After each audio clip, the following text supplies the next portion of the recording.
Good evening everybody and welcome to Your 60 platform for QIP discussion। बच्चों आज हमारा जो है डिस्कशन QIP में जो फर्स्ट क्वेश्चन है वो ईडियम से रिलेटेड है। जो आप लोग को ध्यान देना है, पहले भी मैंने बताया है कि ईडियम में खास करके आपको मेमोराइज करने के साथ साथ उसको एक सेंटेंस फॉर्मेशन में भी ले जाने की जरूरत है। तो आप इस बात का ध्यान रखें। 76 नंबर जो क्वेश्चन है ये कन्वेंशनल इडियम है, कई बार एग्जाम में आ चुके हैं और कई बुकों में भी इसके बारे में चर्चा है। Turn over a new leaf, इसका मतलब सेंटेंस का फर्क हो सकता है लेकिन मीनिंग सेम ही होता है सभी किताबों में। तो turn over a new leaf का मतलब है टू बिगिन और change a new course of action.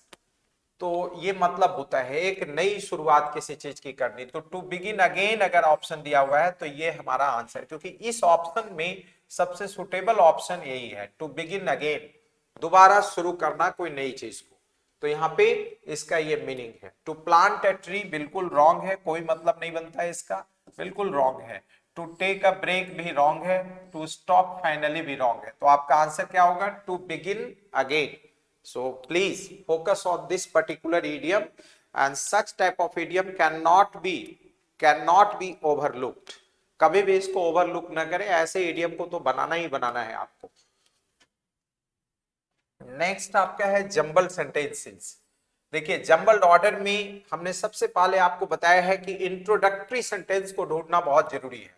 तो हमारा इंट्रोडक्टरी सेंटेंस जिससे सेंटेंस शुरुआत होगा, इसके सीक्वेंस बनेंगे, तो है आवर कॉलेज प्रिंसिपल। हमारे कॉलेज का जो प्रिंसिपल है, हेडमास्टर है, वो डिलीवर्ड किया एक एक्सेलेंट स्पीच, बहुत ही शानदार खूबसूरत स्पीच, इन विच ही लॉडेड, जिसमें उन्होंने तारीफ की अपने स्टूडेंट्स की। द पीपल्स का मतलब स्टूडेंट्स, PUPILS, पीपल्स मीन्स होता है स्टूडेंट्स, अपने शिष्यों की तारीफ की। उसके बाद हम किसे लेंगे? सेकंड में डी को लेंगे। अब स्टूडेंट ने उस प्रिंसिपल ने अपने स्टूडेंट्स की तारीफ की, उसके बाद द प्रिंसिपल ने क्या किया? मेंशन किया हाउ टीचिंग, कैसे जो है टीचिंग असिस्टेंट्स, हमारे जो टीचिंग असिस्टेंट्स हैं वो सहायता करते हैं अपने स्टूडेंट्स को in resolving academic and social challenges, किस तरह से एकेडमिक और सामाजिक चुनौतियों से निपटने में वो मदद करते हैं हमारे टीचिंग असिस्टेंट्स। तो ये सेकंड हो गया डी। उसके बाद थर्ड में हमारा बी आ जाएगा। फिर प्रिंसिपल ने ऑल्सो लॉडेड, ऑल्सो लॉडेड का मतलब क्या है? फिर से तारीफ की एजुकेटर्स की फॉर देयर टायरलेस एफर्ट्स, बिना थके हुए जो प्रयास करते रहते हैं एजुकेट करने के लिए स्टूडेंट्स को और इंस्पायर करते हैं उनको come up with new ideas के साथ। और सबसे लास्ट जो होगा फोर्थ पार्ट, वो ए है। द प्रिंसिपल फिर विश द स्टूडेंट्स, स्टूडेंट को शुभकामनाएं देते हैं कि continue to aim for perfection, perfection के लिए लगातार प्रयास जारी रखो इन देयर फ्यूचर एंडेवर्स में, जो फ्यूचर में जो आपके प्रयास है। एंडेवर्स का मतलब प्रयास, एफर्ट्स। तो इसका आंसर क्या हो जाएगा? सबसे पहले हमने क्या लिया, आप देख सकते हो सी, उसके बाद क्या लिया? डी। तो इसका आंसर बी हो जाएगा। नेक्स्ट है a fair weather friend can never be trusted in the times of exigency. कहता है कि जो फेयर वेदर फ्रेंड होते हैं वो सुख के साथी होते हैं, दुख के साथी नहीं होते हैं। जिसे हम कहते हैं friendship is an index of, मतलब एडवर्सिटी। अगर दुर्दिन में आपका कोई साथ दे रहा है, खराब समय में, तो वही सच्चा दोस्त है, उसी पर विश्वास होना चाहिए। लेकिन फेयर वेदर फ्रेंड जो है ये मौसम की तरह अपना रूप बदलते हैं, चेंज करते हैं अपने आप को। ऐसे लोगों को सेल्फिश कहते हैं, इसलिए सेल्फिश फ्रेंड है ये कैसा दोस्त है? जो सेल्फिश है, अपने फायदे के लिए दोस्ती देखता है, ऐसे लोगों को सेल्फिश फ्रेंड कहते हैं।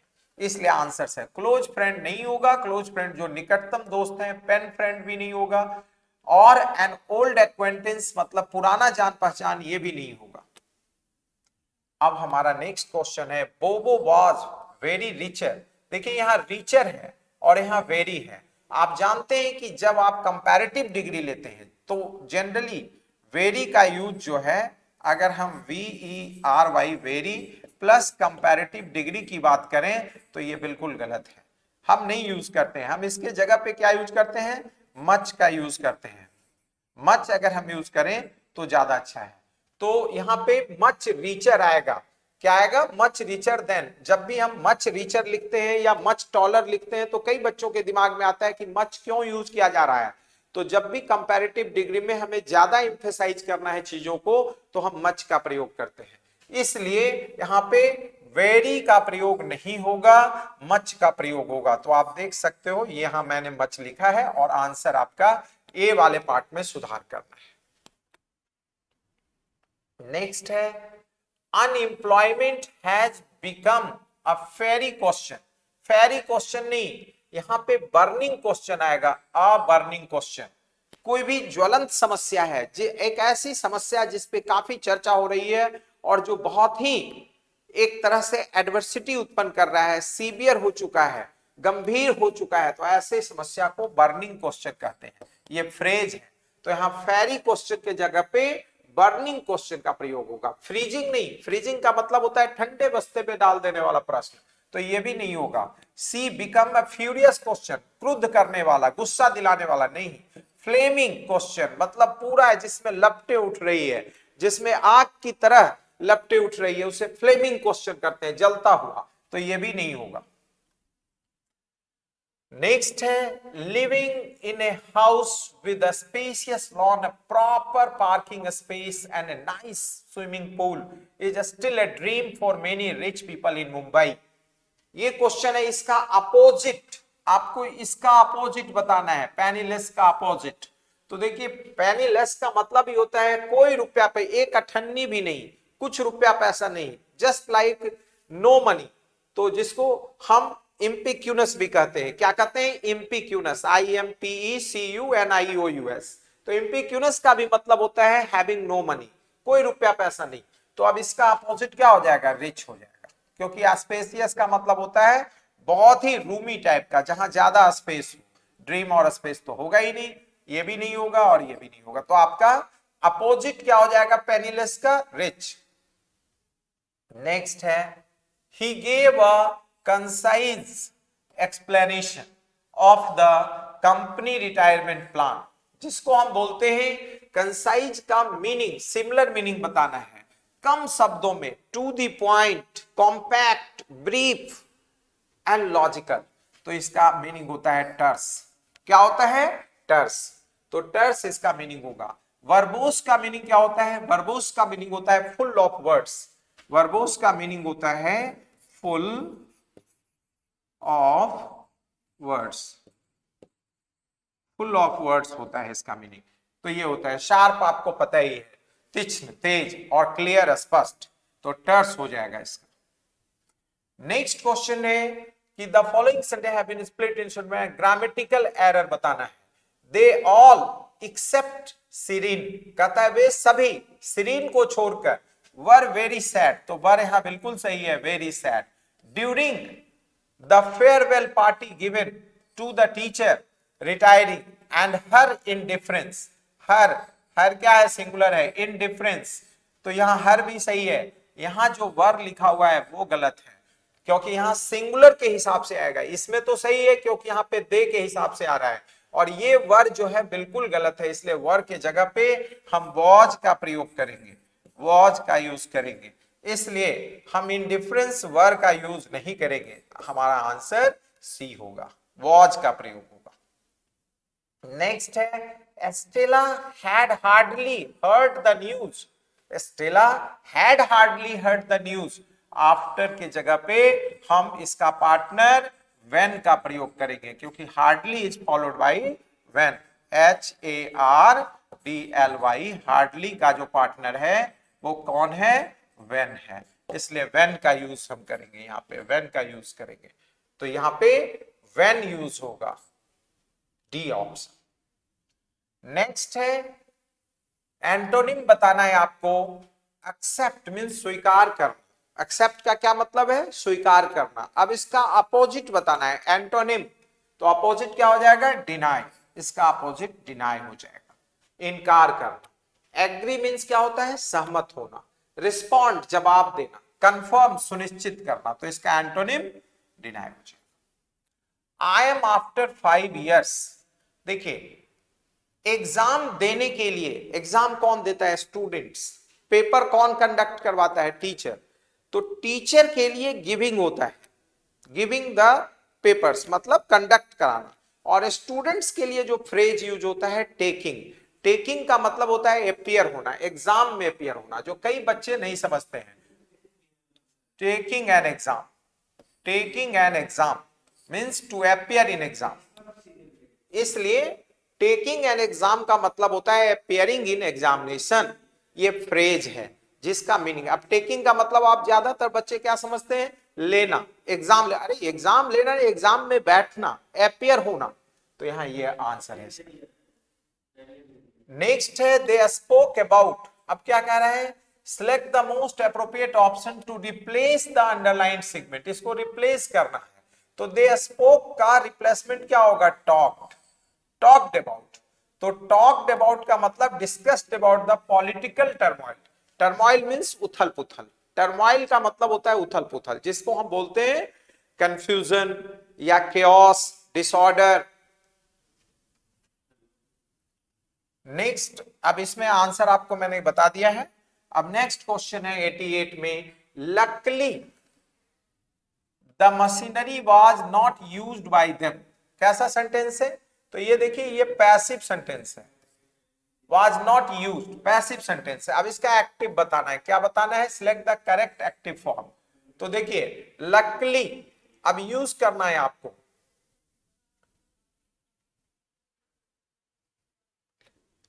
luckily they had not used the machinery, luckily they did not use, they did not use the machinery। देखिए यहां did not है तो ये यूज नहीं हो सकता, समझना है इसे, did not use the machinery, luckily I did not use the machinery। देखिए ये जो ऑप्शन है और ये जो ऑप्शन है, इसमें दोनों में सेम चीज डाल दिया गया है, जबकि यहां पे आपको ये बताना था कि क्या बताना है कि डिड नॉट के बाद आप यूज्ड नहीं लिख सकते, ये यूज्ड नहीं लिख सकते और ये यूज्ड नहीं लिख, तो किसी एक ऑप्शन में यूज करना होगा हमें, किसी एक ऑप्शन में।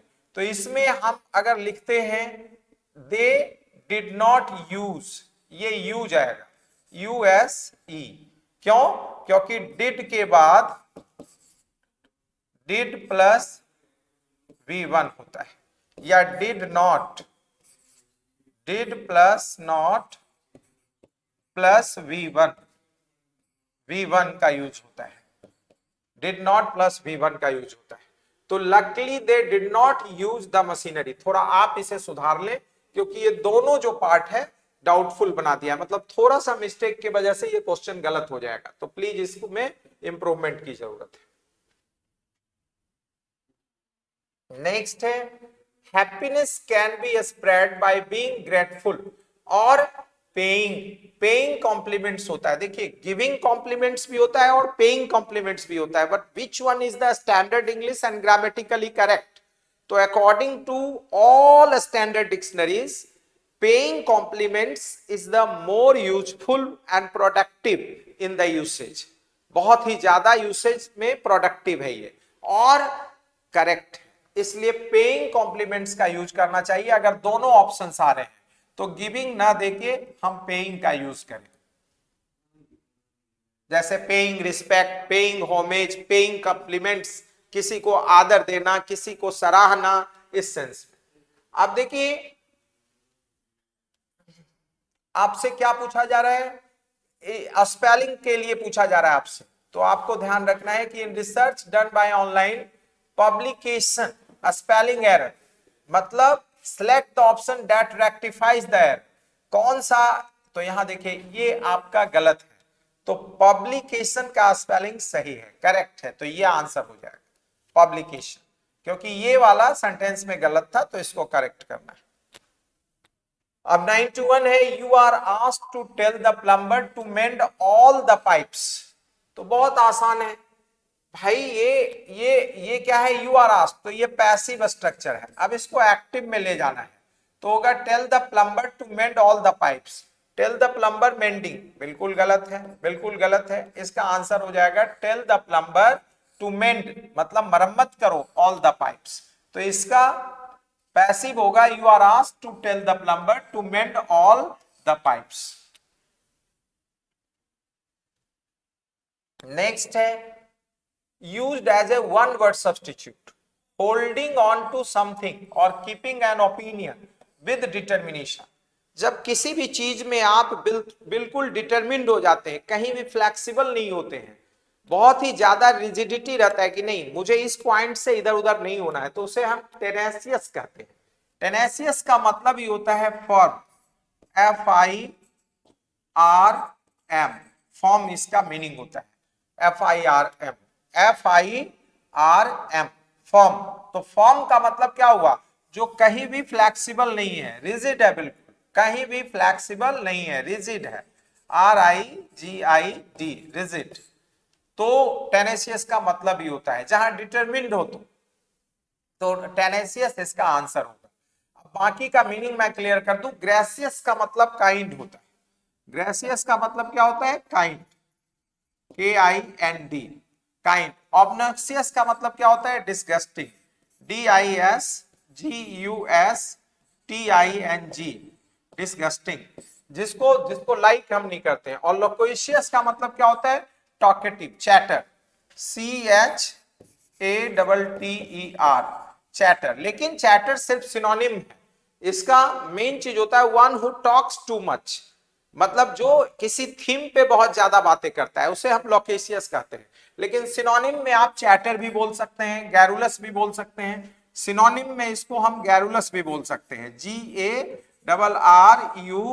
GARRULOUS, गैरुलस, गैरुलस भी हम इसको बोल सकते हैं, लोकेशियस को, और चैटर भी बोल सकते हैं। तो यहां पे हमने मीनिंग सबका बता दिया है। अब इसमें आंसर जो है वो टेनेसियस है। अब है नेक्स्ट में कंटेन से grammatical error. Her concerts are very admired, very admired नहीं, क्योंकि एडमायर्ड जो है पास्ट पार्टिसिपल है, तो इसलिए यहां मच का प्रयोग होगा, मच एडमायर्ड का प्रयोग होगा, much, not very, much admired. तो आर वेरी एडमायर्ड जो है गलत है, आर वेरी एडमायर्ड नहीं, मच एडमायर्ड, पास्ट पार्टिसिपल के साथ। अब देखिए इसमें सैबेटिकल बिल्कुल सही है, कन्फ्लुएंस सही है, कन्फर्म सही है, सबका मीनिंग भी बताते हैं। सैबेटिकल का मीनिंग क्या होता है, सैबेटिकल का मीनिंग होता है a period of leave given by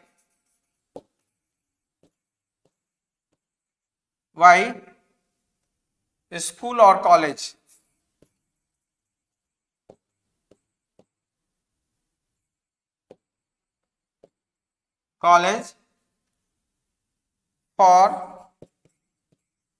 for study or travel। तो इसमें समझना है कि यह पीरियड है जिसमें अवकाश दिया जाता है टीचर्स को, प्रोफेसर्स को, प्रोफेशनल्स को पढ़ने के लिए और ट्रैवल करने के लिए, उसको सैबेटिकल कहते हैं। तो ये आपको याद रखना है कि सैबेटिकल का मीनिंग क्या होता है, कि जिसमें मतलब इंस्टीट्यूशन के तरफ से, वो कॉलेज भी हो सकता है, स्कूल भी हो सकता है, जिसमें अवकाश दिया जाता है। क्या अवकाश दिया जाता है, कि आपको ये अवकाश दिया जाता है कि आप ट्रैवल करें, पढ़ाई करें, वो इंस्टीट्यूशन के तरफ से दिया जाता है। सिन्हैलिज का स्पेलिंग गलत है, इसमें SIN के बाद क्या है, H, थोड़ा फिर से मैं इसको लिख देता हूं, SINHALESE,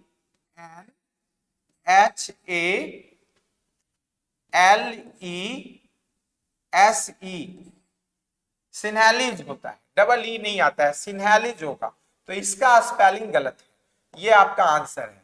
कन्फ्लुएंस मींस होता है संगम, और कन्फर्म का मतलब होता है अबाइड बाई, फॉलो करना, ओबे करना। तो सिन्हैलिज का स्पेलिंग गलत है जो मैंने लिख दिया है।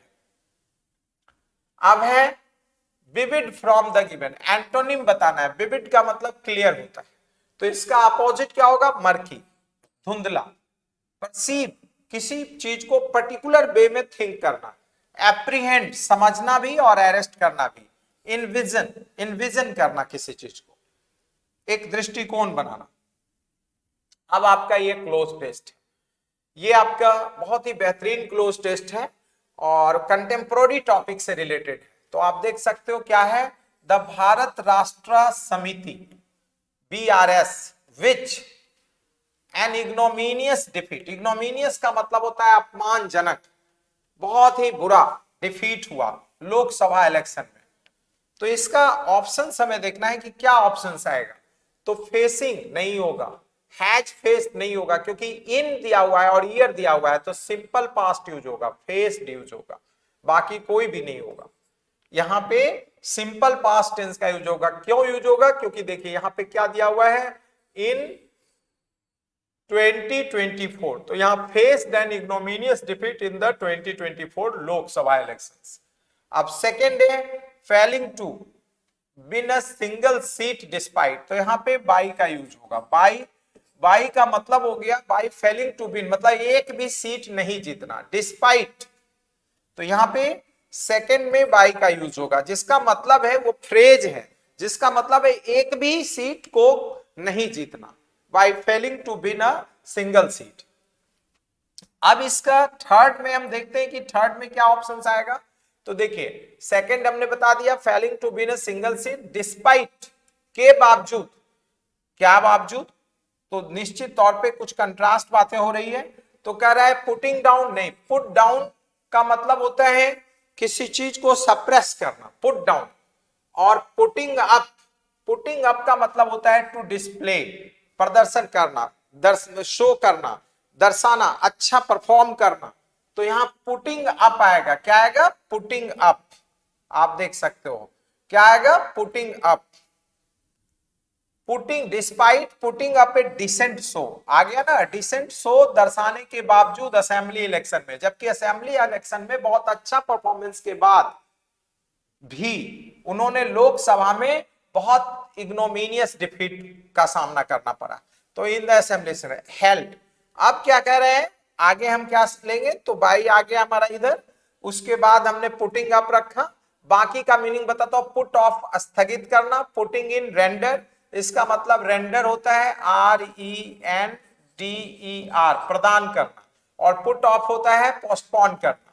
तो पुटिंग ऑफ भी मैंने बता दिया आपको, पुटिंग डाउन भी बता दिया। अब है इन, अर्ली नहीं होगा, अर्ली बिल्कुल गलत है, मियरली नहीं, मियरली मीन्स ओनली होता है, ये अर्ली है एक्चुअली, EARLY है, ये थोड़ा सा इसको आप इंप्रूव कर लेना, ईयरली, ये करली लिख दिया है, टाइपिस्ट ने थोड़ा गलती कर दिया है, ये अर्ली लिखना है, EARLY।